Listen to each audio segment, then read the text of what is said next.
Hi and welcome to Terry Talks Movies. This time around I've got 10 movies that have numbers in the title.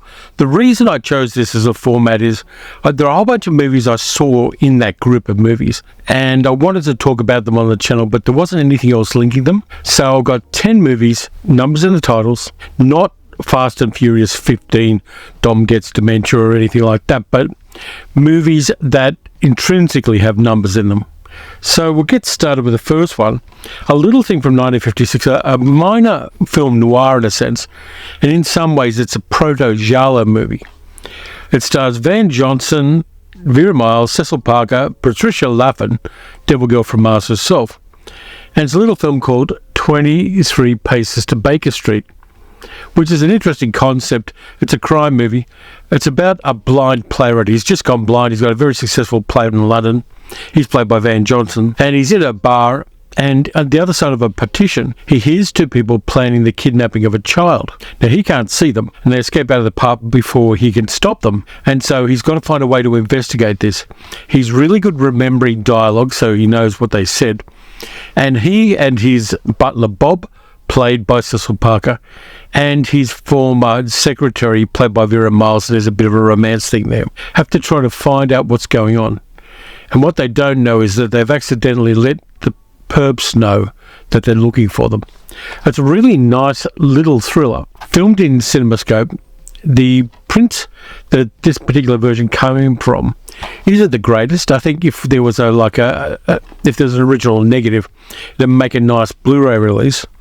But it's still really watchable, a lot of fun, lots of great character actors. It's got people like Estelle Winwood playing the barmaid in the bar, and Liam Redmond, and it's a tiny little thriller, and the plot moves along briskly.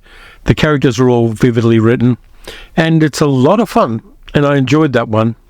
It's a little bit unknown. I know it is on Australian Tubi, so you should be able to spot it there. If you can't find it on Tubi, you may be able to find a copy of it somewhere on YouTube. This version I bought a long time ago because I like the movie. Next up, I got one of the Criterion Edition movies that I've got. I don't have a lot of Criterion. They're a little expensive to get here, but occasionally I get a windfall and I can splurge and buy a Criterion. This is the original version of a movie which has been remade, and it is a true classic from 1957, 3:10 to Yuma, with Glenn Ford and Van Heflin. I really like Van Heflin as an actor. People talk about him playing the father in Shane with Alan Ladd and Brandon DeWilde, but I preferred the father character to Shane in some ways. He's a more complex character, and Van Heflin always had that ability to play kind of ambivalent characters and characters who overcome the weaknesses they see in themselves. And in 3:10 to Yuma, he does that. Glenn Ford plays a bad guy. Basically, Van Heflin plays a farmer who takes on a job because he needs to keep his farm going. To take a prisoner to the 3:10 train to Yuma so that he can be sent to prison. Meanwhile, his gang hits town and wants to free him. Fantastic, tight, almost a noir western. Was directed by Delmer Daves, and the script's by Elmore Leonard, a very early Elmore Leonard one. You've got to see 3:10 to Yuma. The remake's okay. The original is a classic and a masterpiece, and I much prefer it to the remake. Next victim. There's not a lot of Disney that I like. There's some that I like, but there's not a lot I like. And some of the earlier Disney films I like a lot more. This one runs a tight 69 minutes, and it's from 1945, I think, or thereabouts. It's got a couple of extras on the disc. The Three Caballeros, with Donald Duck, Jose Carioca, Panchito. Beautiful mixing of live action and animation. This is one of those movies made during World War II when the American government was trying to get South America on board with the war effort, and so they made Hands Across the Nations kind of movies which featured and highlighted South American culture.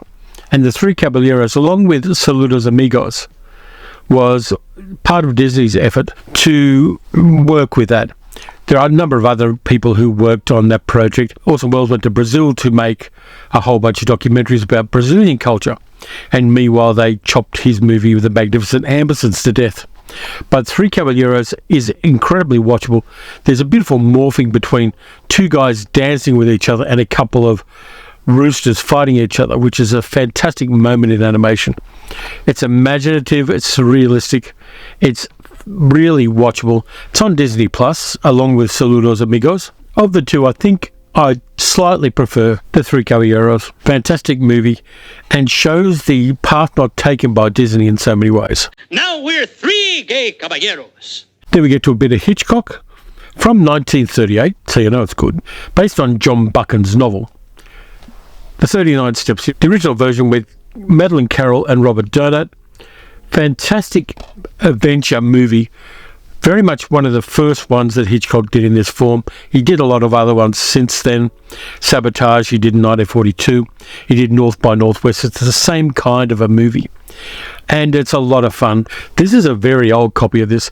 It's from a now defunct movie company called Avenue One, which did a whole bunch of releases in early days of DVD here in Australia.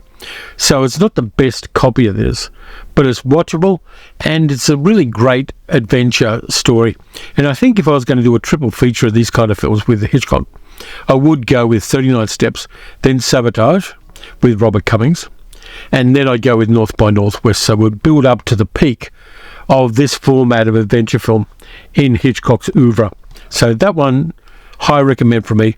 I may make a note to try to find a better copy of that. I'm sure I can get one at a reasonable price if I look around. Then we go to the 1950s with a movie that has one of the best opening sequences in 1950s westerns.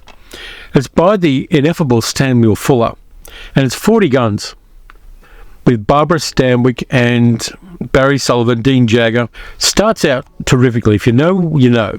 The blurb here says it's a mixture of Johnny Guitar, My Darling Clementine, but it's a definite Samuel Fuller movie with Barbara Stanwyck as a woman who basically rules the town with 40 gunmen. That's why it's called 40 Guns. And a sheriff played by Barry Sullivan comes to town to make it less lawless, and they go up against each other. They got a weak-willed sheriff played by Dean Jagger. It's that kind of tight, manic Samuel Fuller kind of movie, and I love it. 40 Guns is terrific. Fortunately, this one from Umbrella Entertainment, which is fairly old, it's an all region, this one, and it's in the proper aspect ratio. It isn't pan and scan the way so many movies at the time were. 40 Guns is one of my favourite westerns of the 50s, along with the 85 other westerns from the 50s I love. Really recommend from me. If you haven't seen it, you should, and every Samuel Fuller movie you haven't seen, you should see. Then we go into a musical, and this one's Region 4, it's NTSC, which is kind of rare for my collection, because I usually get PAL Region 2 movies. Musical from the 1930s, in the middle of the Depression, stars Warner Baxter, B.B. Daniels, George Brett, Una Merkel, Ruby Keeler, Dick Powell, 42nd Street. Now, this one has been remade as a stage musical a number of times, but this is the original version, directed by Lloyd Bacon. It's one of the more grounded and realistic musicals of the 1930s. Slightly saucy, you can see the costume there. But 42nd Street is something special. It's a backstage musical. I'll be remiss to not put it in this list. There's a whole bunch of extras on this one, which is kind of rare for DVDs of this vintage. There's documentary shorts, notes on Busby Berkeley, who did the choreography in this, so you know it's going to be something surreal and wonderful, and indeed it is. If you're into musicals and if you're into Busby Berkeley, you can't go past 42nd Street. Fantastic movie, rewatchable as hell, and the way Busby Berkeley turns human beings into kaleidoscopes is just wonderful. Then we got a bit of Powell and Pressburger for you.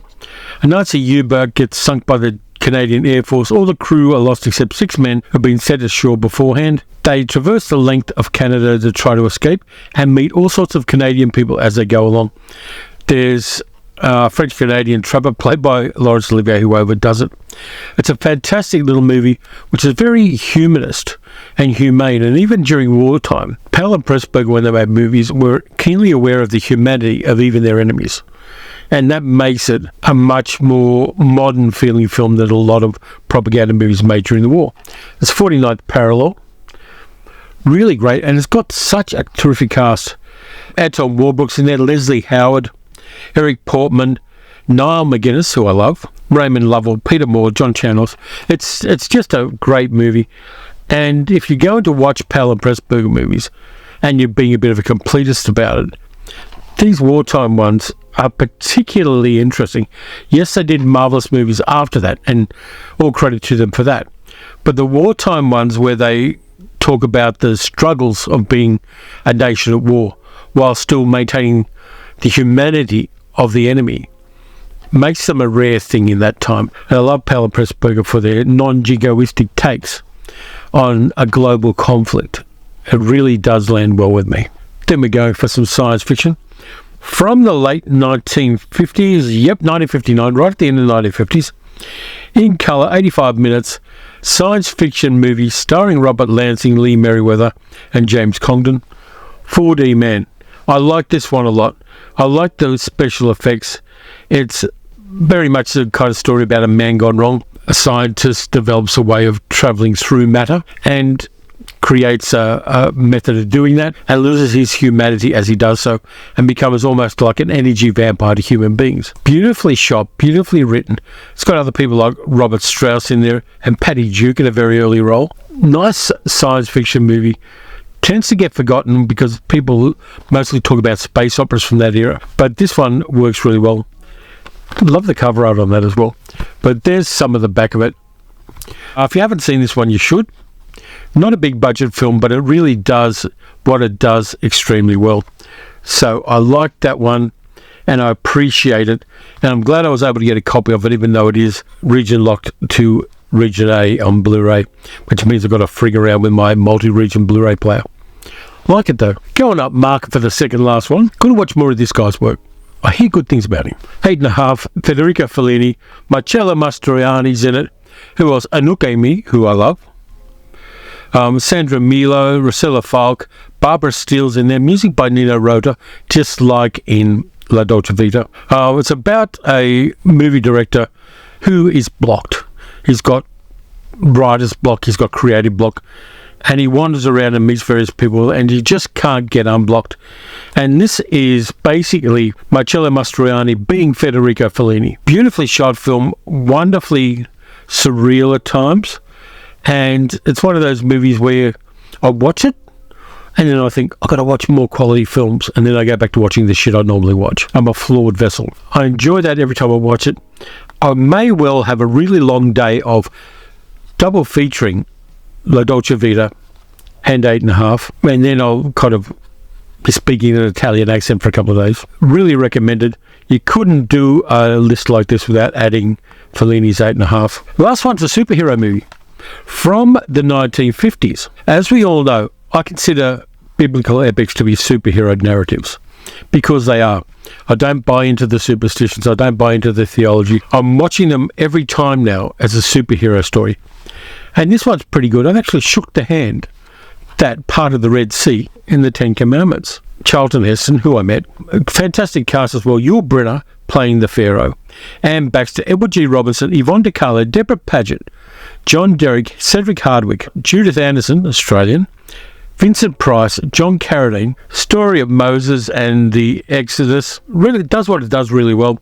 Takes itself incredibly too seriously. And it's an epic film in every single way. This one's a 2-disc version. You got the feature on 2 discs on Blu-ray because it's so bloody long. Terrific film. You could double team this with Ben-Hur if you wanted a really long day. But I really like the Ten Commandments because it does take itself so seriously. And all of that supernatural stuff is done really well. The thing like the curses that Moses imposes on Egypt are done really well. The river turning to blood and the curse of the firstborn and all that kind of stuff really hits well. And leaving aside the theology, which I've got no truck with at all from my point of view, it's a superhero narrative about a guy who becomes a superhero and leads his people to the promised land. So there's 10 of them. They're all a lot of fun. They're all in different genres. I'm going to post links in the description to where you can buy copies of these, because a lot of these films you should have a physical copy of if you're into physical media. I could probably do this video 3 times more with the number of movies I've got that have got numbers in the title. Let me know if you want me to. Let me know alternatives you'd have. Yep, you could do 5,000 Fingers of Dr. T, or you could do 10 Canoes if you wanted an Australian movie, or you could do 10 Empty if you wanted another Australian movie. But there are a lot of movies that have numbers in their titles, and it's nice to be able to talk about these films without necessarily needing to talk about a specific genre. So that's it for this time around. Thanks a lot for watching. If you enjoyed the video, like, subscribe, hit the notification bell. It costs you nothing to subscribe. You can also support the channel by becoming a channel member or by becoming a patron at patreon.com/TerryTalksMovies. Science Fiction Saturday is coming up next, and I've got a couple of good films for that. So in the meantime, watch some good movies and watch some bad movies. Watch some number movies. Watch any bloody movie you like, but have a good time when you do so. And I'll catch you next time.